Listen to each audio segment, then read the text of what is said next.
CBS News, Sharyl Attkison. Now, you left in part to write this book, which is called Stonewall, My Fight for Truth Against the Forces of Obstruction, Intimidation, and Harassment in Obama's Washington. So, what are the forces of obstruction and intimidation? I think any journalist who's been covering Washington for a few years would agree, and they've agreed in letters written to the White House and in recognition given to the White House over its unprecedented secrecy and lack of FOIA responses and so on, that there is pressure coming to bear on journalists for just doing their job in ways that have never come to bear before. Now, there have always been tensions. There have always been calls from the White House under any administration, I assume, when they don't like a particular story.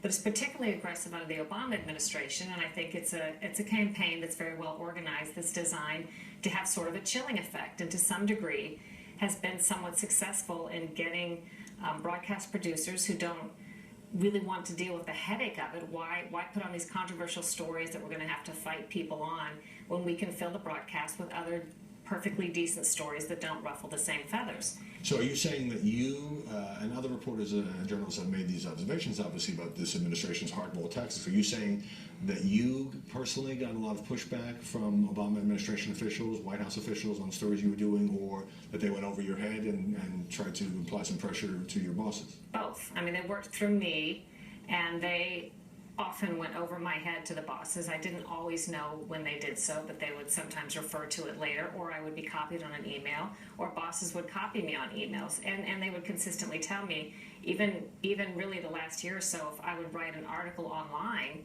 which would be, sort of the fallback position when something couldn't get on television but was still a great story that could be circulated, I'd publish it online. They would even call about those, or they would call about a headline that they didn't like about the online article. And these articles were perfectly defensible, legal, accurate, factual, legitimate, but I feel like we didn't defend them in some cases as strongly as we should have. When they call and bear that kind of pressure, I think it borders on inappropriate if it's a part of a campaign to sort of stop and influence and manipulate the reporting. Well, what would some officials say to you? I mean, how is this more than the usual sort of working the refs that goes on every day in Washington? Well, rather than providing the information that I think they're required to provide, the public information that we own, and answering questions, it's just a lot of obfuscation, accusations, saying things that are phony scandals, bogus, not real, giving misinformation and false information. I mean, that's provably true in some cases, and then modifying it when they're caught doing so. If you try to go back at them for a piece of additional information and you say, you point out that what you said earlier isn't true, they may now in retrospect admit that, but craft a slightly different story.